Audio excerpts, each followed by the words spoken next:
British ಅಧಿಕಾರಿಗಳು ಹಾಗೂ British ಸೈನಿಕರ ಪರವಾಗಿ ಆ ಸ್ಮಾರಕ ಇದೆ. ಈ ಸ್ಮಾರಕ ನಿರ್ಮಿಸಿದ್ದು ಮೈಸೂರಿನ ಮಹಾರಾಜರು. 50 ವರ್ಷಗಳ ಕಾಲ ನಮಗೆ ಮೈಸೂರು ಬರೀ ಕಮಿಷನರ್ಗಳ ಮುಖಾಂತರ ನಡೀತು ಆಡಳಿತ. ಮೈಸೂರು ಮಹಾರಾಜರಿಗೆ ಆಡಳಿತ ಇರಲಿಲ್ಲ.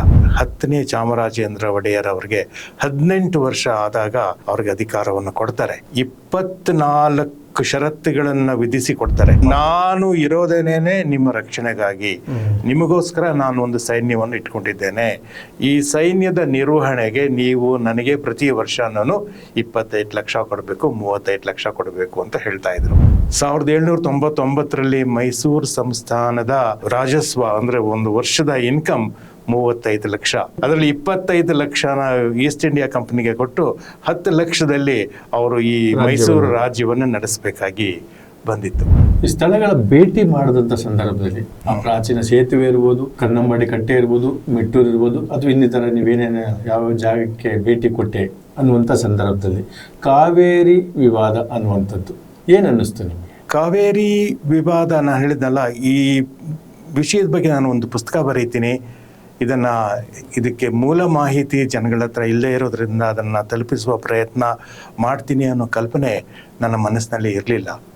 ಆದರೆ ಒಂದು 2-3 ವಿಷಯಗಳಲ್ಲಿ ನಮ್ಮ ವೈಫಲ್ಯದಿಂದ ನಾವು ನಮ್ಮ ಕೇಸನ್ನ ಈ ನ್ಯಾಯಾಧೀಕರಣದ ಮುಂದೆ ನಾವು ಸೋತ್ವಿ. ಆ ರೀತಿ ಆಗಬಾರ್ದಾಗಿತ್ತು ಅಂತ ನನಗನ್ಸಿದ್ದು ಶ್ರೀರಂಗಪಟ್ಟಣದಲ್ಲಿ ಈ ನದಿ ಇಬ್ಬಾಗ ಆಗುತ್ತಲ್ಲ, ಇಬ್ಬಾಗ ಆದಾಗ ಅಲ್ಲೊಂದು ಸ್ಮಾರಕ ಇದೆ. ಅದಕ್ಕೆ ಒಂದು ತ್ರಿಕೋನಾಕಾರದಲ್ಲಿ ಇದೆ. ಅದನ್ನು ಮೈಸೂರು ಮಹಾರಾಜರು ನಿರ್ಮಿಸಿರುವಂತಹ ಸ್ಮಾರಕ. ಅದು ಯಾರ ವಿಷಯದಲ್ಲಿ ಆ ಸ್ಮಾರಕ ಇದೆ ಅಂತ ಕೇಳಿದ್ರೆ ನಿಮಗೆ ಬಹಳ ಮನಸ್ಸಿಗೆ ಬೇಸರ ಆಗಬಹುದು.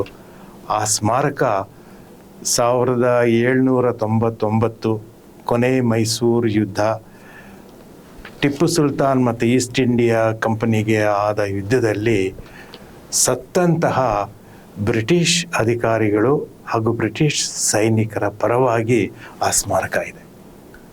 ಈ ಸ್ಮಾರಕ ನಿರ್ಮಿಸಿದ್ದು ಮೈಸೂರಿನ ಮಹಾರಾಜರು. ಆದರೆ ಮೇ 4, 1799 ಟಿಪ್ಪು ಸತ್ತ ದಿವಸ ಒಂದು ಪರಕೀಯ ಸೈನ್ಯದ ವಿರುದ್ಧ ಕನಿಷ್ಠ 5,000 ಜನರು ಸತ್ರು ಅನ್ನೋದು ನಮ್ಮ ಇತಿಹಾಸದಲ್ಲಿ ಸಿಗುತ್ತೆ.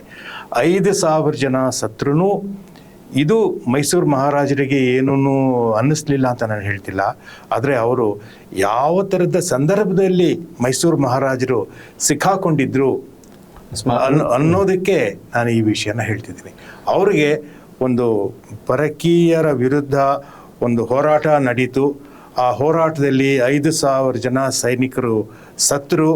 ಅವರ ಪರವಾಗಿ ನಾನು ಒಂದು ಸ್ಮಾರಕವನ್ನು, ಒಂದು ಒಬೆಲಿಸ್ಕ್ ನಾನು ಮಾಡಬೇಕು, ಒಂದು ಸ್ಮಾರಕವನ್ನು ನಾನು ನಿರ್ಮಿಸಬೇಕು ಅನ್ನೋ ಮನಸ್ಸು ಅವ್ರಿಗೆ ಇದ್ರೂ ಸಹ ಅದನ್ನು ಅವರು ಬ್ರಿಟಿಷ್ ಸತ್ತಂತ ಸೈನಿಕರ ಪರವಾಗಿ ಅದನ್ನು ಮಾಡಿದ್ರು. ಮತ್ತು ಎರಡನೇದು ನಮ್ಮ ಸರ್ಕಾರದ ವೈಫಲ್ಯ ಏನು ಅಂತಂದರೆ, ನಿಮಗೆ 1831ರಲ್ಲಿ ಮುಮ್ಮಡಿ ಕೃಷ್ಣರಾಜ ಒಡೆಯರ್ನ ಅಧಿಕಾರದಿಂದ ಇಳಿಸಿದ್ರು ಈಸ್ಟ್ ಇಂಡಿಯಾ ಕಂಪನಿ. ನಿಮಗೆ ಕಾನೂನು ಮತ್ತು ಸುವ್ಯವಸ್ಥೆಯ ವೈಫಲ್ಯ ಅನ್ನುವ ನೆವವನ್ನು ಅವ್ರ ಮುಂದೆ ಇಟ್ಟು ಕೊನೆಗೆ ಅದಕ್ಕೆ ಮುಖ್ಯ ಕಾರಣ ಮಳೆಯ ವೈಫಲ್ಯ. 1881ರವರೆಗೆ 50 ವರ್ಷಗಳ ಕಾಲ ನಮಗೆ ಮೈಸೂರು ಬರೀ ಕಮಿಷನರ್ಗಳ ಮುಖಾಂತರ ನಡೀತು ಆಡಳಿತ. ಮೈಸೂರು ಮಹಾರಾಜರಿಗೆ ಆಡಳಿತ ಇರಲಿಲ್ಲ. ಮೈಸೂರು ಮಹಾರಾಜರು 600 ವರ್ಷಗಳ ಕಾಲ ನಮ್ಮ ಈ ಮೈಸೂರು ಸಂಸ್ಥಾನವನ್ನು ಆಳ್ವಿಕೆ ಮಾಡ್ತಾರೆ. ನಾನು ನಿಮಗೆ ಒಂದು ಪುಸ್ತಕ ಇದೆ, ತೋರಿಸ್ತೀನಿ. ಅದರಲ್ಲಿ 600 ವರ್ಷಗಳ ಕಾಲ 1309ನೇ ಇಸ್ವಿಯಿಂದ ಗ್ಲೋರಿಯಸ್ ಮೈಸೂರ್ ಅಂತ ಒಂದು ಇದೆ. ನಮ್ಮ ವಿಕ್ರಮ್ ಸಂಪತ್ ಅವರು ಬರೆದಿರುವಂತಹ ಪುಸ್ತಕ ಮೈಸೂರು ಸಂಸ್ಥಾನದ ಬಗ್ಗೆ ಇರುವಂಥದ್ದು. ಅದರಲ್ಲಿ ನಮ್ಮ ಎದುರಾಯ ವಂಶದಿಂದ ಯಾವ ರಾಜರು ಬಂದರು, ಅವ್ರು ಏನೇನು ಮಾಡಿದ್ರು ಅನ್ನೋ ಮಾಹಿತಿ ಅದರಲ್ಲಿ ಸಿಗುತ್ತೆ. ಸೊ ಈ ಯದುವಂಶದ ರಾಜರನ್ನ ಮುಮ್ಮಡಿ ಕೃಷ್ಣರಾಜ ಒಡೆಯರ್ನ ನಿಮಗೆ ಕಾನೂನು ಮತ್ತು ಸುವ್ಯವಸ್ಥೆಯ ವೈಫಲ್ಯ ಅನ್ನೋ ಒಂದು ಕಾರಣಕ್ಕೋಸ್ಕರ ಅವ್ರನ್ನ ಅಧಿಕಾರದಿಂದ ಇಳಿಸಿ ತಾವೇ ಅಧಿಕಾರವನ್ನು ವಹಿಸಿಕೊಂಡು ಕೊನೆಗೆ 1881 ನಮ್ಮ ಚಾಮರಾಜೇಂದ್ರ ಒಡೆಯರ್ 10ನೇ ಚಾಮರಾಜೇಂದ್ರ ಒಡೆಯರ್ ಅವರಿಗೆ 18 ವರ್ಷ ಆದಾಗ ಅವ್ರಿಗೆ ಅಧಿಕಾರವನ್ನು ಕೊಡ್ತಾರೆ. 24 ಷರತ್ತುಗಳನ್ನು ವಿಧಿಸಿ ಕೊಡ್ತಾರೆ. ಆ 24 ಷರತ್ತುಗಳು ನನ್ನ ಪುಸ್ತಕದಲ್ಲಿದೆ. ಭಾಳ ಸರಳವಾಗಿ ಅದನ್ನು ಭಾಷಾಂತರ ಮಾಡಿದ್ದೀನಿ, ನೇರವಾಗಿ ಹೇಳಬೇಕು ಅಂತ. ಅದರಲ್ಲಿ ಮೊದಲನೇ ಷರತ್ತೇನಪ್ಪ ಅಂತಂದರೆ, ನೀನು ಮೈಸೂರಿನ ಮಹಾರಾಜ, ಎಲ್ಲಿವರೆಗೆ ನಾನು ಈ ಕಳ್ಕಂಡಂತೆ ಹೇಳಿರುವಂತಹ ಷರತ್ತುಗಳನ್ನು ನೀನು ಪರಿಪಾಲಿಸುವವರೆಗೆ ಮಾತ್ರ ನೀನು ಮೈಸೂರು ಮಹಾರಾಜ. ನಾನು ಯಾವುದೇ ಹಂತದಲ್ಲಿ ಯಾವುದೇ ಕಾರಣವನ್ನು ಕೊಡದೆ ನಾನೇ ನೇರವಾಗಿ ಆಡಳಿತವನ್ನು ವಹಿಸ್ಕೋಬಹುದು. ಇಬ್ರು ಒಟ್ಟಿಗೆ ಸೇರಿ ಸೈನ್ ಮಾಡಿರುವಂತಹ ಒಂದು ಒಪ್ಪಂದ ಅಲ್ಲ ಅದು. ಅವ್ರು ಬರೀ ರಿಪ್ಪನ್ ಮಾತ್ರ, ಲಾರ್ಡ್ ರಿಪ್ಪನ್ ಸೈನ್ ಮಾಡಿರುವಂತಹ ಒಂದು ದಾಖಲಾತಿ. ಅದಕ್ಕೆ ಮೈಸೂರಿನ ಪರವಾಗಿ ಇದನ್ನು ಯಾರನ್ನು ಸೈನ್ ಮಾಡಿಲ್ಲ. ಇದ್ರ ಬಗ್ಗೆ ಶಾಮರಾವ್ ಅಂತ ಹೇಳಿದವರು ಈ ಘಟನೆಯ ಬಗ್ಗೆ ನಮಗೆ ಮಾಡರ್ನ್ ಮೈಸೂರ್ ಅನ್ನೋ ಒಂದು ಪುಸ್ತಕದಲ್ಲಿ ಅದನ್ನು ಬರೆದಿದ್ದಾರೆ. ಅವ್ರನ್ನ ಸಿಂಹಾಸನದ ಮೇಲೆ ಕೂರಿಸಿ ಆಡಳಿತವನ್ನು ಕೊಟ್ಟ ಮೇಲೆ ನಮ್ಮ 10ನೇ ಚಾಮರಾಜ ಒಡೆಯರ್ ಅವರು ಹೇಳೋದೇನಪ್ಪ ಅಂತಂದರೆ, ನೀವು ದಯವಿಟ್ಟು ನಿಮ್ಮ ಇಂಗ್ಲೆಂಡ್ನಲ್ಲಿ ಇರುವಂತಹ ನಿಮ್ಮ ಮಹಾರಾಣಿಯವರಿಗೆ ತಿಳಿಸ್ಕೊಡಿ, ನಾನು ಅವರಿಗೆ ಬಹಳ ಕೃತಜ್ಞ ಅನ್ನುವ ಮಾತನ್ನು ಹೇಳಿದ್ದಾರೆ. ಇದು ನಿಮಗೆ 1892ನೇ ಇಸ್ವಿನಲ್ಲಿ ನಮ್ಮ ಮೊದಲನೇ ಒಪ್ಪಂದ ಆಯಿತು. ಅದನ್ನೂ ಸಹ ಒಪ್ಪಂದ ಅಂತ ಹೇಳಬಹುದಾ ಅನ್ನೋ ಒಂದು ದೊಡ್ಡ ಕ್ವಶನ್ ಮಾರ್ಕ್. ಯಾಕೆ ಅಂತಂದರೆ, ಒಂದು ಒಪ್ಪಂದ ಅಂತಂದರೆ ಇದಕ್ಕೆ ಮೈಸೂರಿನ ಪರವಾಗಿ ಯಾರು ಸೈನ್ ಮಾಡಿದ್ರು, ಈಸ್ಟ್ ಇಂಡಿಯಾ ಕಂಪನಿಯ ಪರವಾಗಿ ಯಾರು ಸೈನ್ ಮಾಡಿದ್ರು ಅಂತ ಬರಬೇಕಲ್ಲ ಎಲ್ಲಾದ್ರೂ ಒಂದು ಕಡೆ. ಎಷ್ಟನೇ ತಾರೀಕು ಈ ಒಪ್ಪಂದ ಆಯಿತು, ಮತ್ತು ಈ ಒಪ್ಪಂದನ ಆವಾಗ ಒಂದು ವ್ಯವಸ್ಥೆ ಇತ್ತು. ಇದನ್ನ ಅದಕ್ಕಿಂತಲೂ ಮೇಲ್ಪಟ್ಟ ಅಧಿಕಾರಿಗಳ ಗಮನಕ್ಕೆ ತಗೊಂಡು ಬಂದು ಅವರಿಂದ ಒಪ್ಪಿಗೆಯನ್ನು ಪಡೆಯಲಾಗಿದೆ ಅನ್ನೋದನ್ನ ನಾವು ನೋಡ್ತೇವೆ. ನಾನು ನಿಮಗೆ ಇನ್ನೊಂದು ಪುಸ್ತಕ ಇದೆ, how the British conquered India ಅಂತ ಒಂದು ಪುಸ್ತಕ ಇದೆ. ಆ ಪುಸ್ತಕ ಸಂಪೂರ್ಣವಾಗಿ ಅದು 2,000 ರೂಪಾಯಿ ಆ ಪುಸ್ತಕಕ್ಕೆ.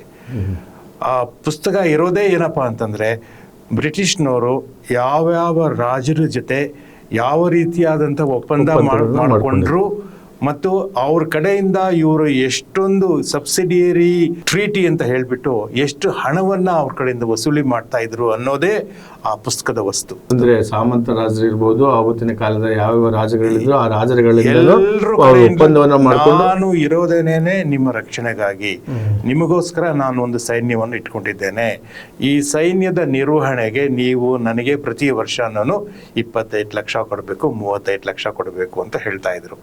ನಮಗೆ 1799ರಲ್ಲಿ ನಮ್ಮ ಸರ್ಕಾರ 25 ಲಕ್ಷನ ಈಸ್ಟ್ ಇಂಡಿಯಾ ಕಂಪನಿಗೆ ಕೊಟ್ಟರು. 1881ರಲ್ಲಿ ಇದು 35 ಲಕ್ಷ ಆಯಿತು. 1799ರಲ್ಲಿ ಮೈಸೂರು ಸಂಸ್ಥಾನದ ರಾಜಸ್ವ ಅಂದರೆ ಒಂದು ವರ್ಷದ ಇನ್ಕಮ್ 35 ಲಕ್ಷ. ಅದರಲ್ಲಿ 25 ಲಕ್ಷನ ಈಸ್ಟ್ ಇಂಡಿಯಾ ಕಂಪನಿಗೆ ಕೊಟ್ಟು 10 ಲಕ್ಷದಲ್ಲಿ ಅವರು ಈ ಮೈಸೂರು ರಾಜ್ಯವನ್ನು ನಡೆಸಬೇಕಾಗಿ ಬಂದಿತ್ತು. ಸೊ ಈ ವಿಷಯನ ಯಾಕೆ ಹೇಳ್ತಿದ್ದೀನಿ ಅಂತಂದರೆ, ಮೈಸೂರು ಮಹಾರಾಜರು ಅವ್ರಿಗೆ ಹೇಳ್ತಾರೆ, ನೀನು ಅಕಸ್ಮಾತಾಗಿ ಈ ಹಣವನ್ನು ನಿಮಗೆ ಸಂದಾಯ ಮಾಡದೇ ಹೋದರೆ ನಾವು ನಮಗೆ ಇಷ್ಟವಾದಂತಹ ಮೈಸೂರು ಸಂಸ್ಥಾನಕ್ಕೆ ಸೇರಿದ ಯಾವುದೇ ಜಾಗವನ್ನು ನಮ್ಮ ವಶಕ್ಕೆ ಪಡೆಯಬಹುದು ಅಂತ ಬರ್ತಿದ್ದಾರೆ ಒಪ್ಪಂದಗಳಲ್ಲಿ. ನೀವು ಇದು ಮೊದಲು ಬ್ರಿಟಿಷ್ ಸೈನ್ಯದ ಪರವಾಗಿ ಒಂದು ಗೋಪುರವನ್ನು ನಿರ್ಮಾಣ ಮಾಡಲಾಗಿದೆ, ಸ್ಮಾರಕವನ್ನು ನಿರ್ಮಾಣ ಮಾಡಲಾಗಿದೆ. 5,000 ಮಂದಿ ಮೈಸೂರು ಪ್ರಾಂತ್ಯದ ಸೈನಿಕರು ಸತ್ರು ಸಹ ಅವರ ಪರವಾಗಿ ಸ್ಮಾರಕವನ್ನು ನಿರ್ಮಾಣ ಮಾಡಿದೆ.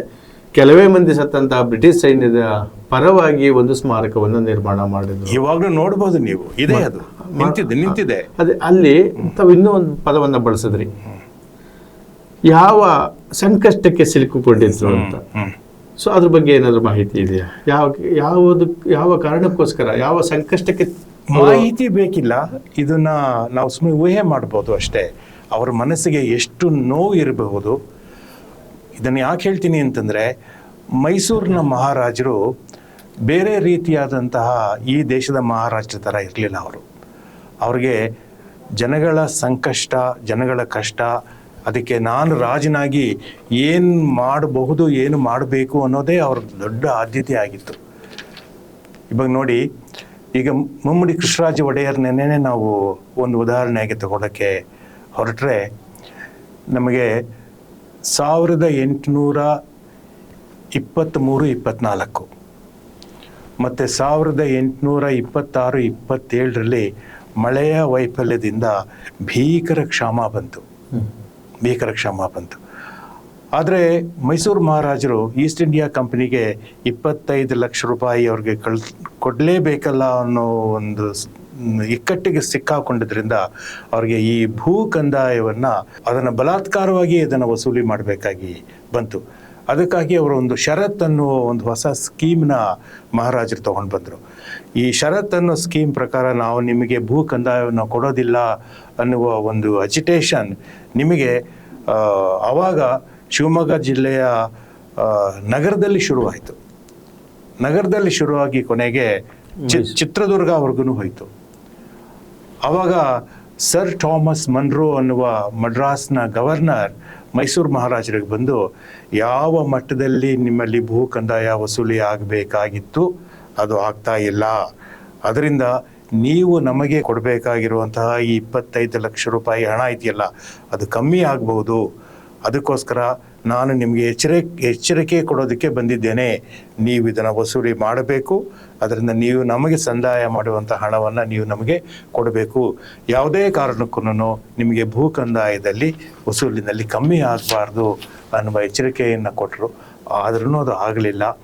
ಜನಗಳ ಸಂಘರ್ಷ ದೊಡ್ಡದಾಗಿ ಅವರು ತಮ್ಮ ಹಳ್ಳಿಗಳ ಮುಂದೆ ಒಂದು ಬೋರ್ಡ್ ಹಾಕಿದ್ರು, ಹೀಗೆ ಭೂ ಕಂದಾಯದ ವಸೂಲಿಗಾಗಿ ಬರುವಂತಹ ಸರ್ಕಾರಿ ನೌಕರರಿಗೆ ನಮ್ಮ ಹಳ್ಳಿಗೆ ಪ್ರವೇಶ ಇಲ್ಲ ಅನ್ನುವ ಬೋರ್ಡನ್ನು ನಿಮಗೆ 1831ನೇ ಇಸ್ವಿನಲ್ಲಿ ನಮ್ಮ ರೈತರು ಮಾಡಿದ್ರು. ಯಾರಾದ್ರೂ ನಿಮ್ಮ ರೈತ ಚಳುವಳಿ ಯಾವಾಗ ಅಂತಂದ್ರೆ ನಮ್ಮ ಕಾಗೋಡು ಸತ್ಯಾಗ್ರಹ ಅಂತ ಮಾತ್ರ ಹೋಗ್ತೀವಿ.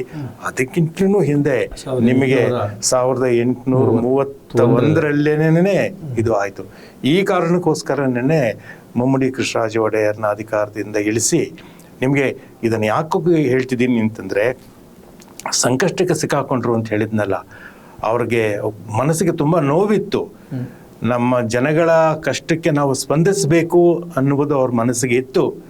ಆದರೆ ಅವರು ಬೇರೆ ಬೇರೆ ಕಾರಣಗಳಿಗೆ ಹೊಂದ್ಕೊಂಡು ಹೋಗಬೇಕಾಗಿ ನಿಮಗೆ 1881ರಲ್ಲಿ ನಿಮ್ಮ ಮಹಾರಾಣಿಯವರಿಗೆ ನನ್ನ ಕೃತಜ್ಞತೆಗಳನ್ನು ಸಲ್ಲಿಸಿ ಅನ್ನುವ ಮಾತನ್ನು ನಮ್ಮ ರಾಜರು ಹೇಳಿದರು.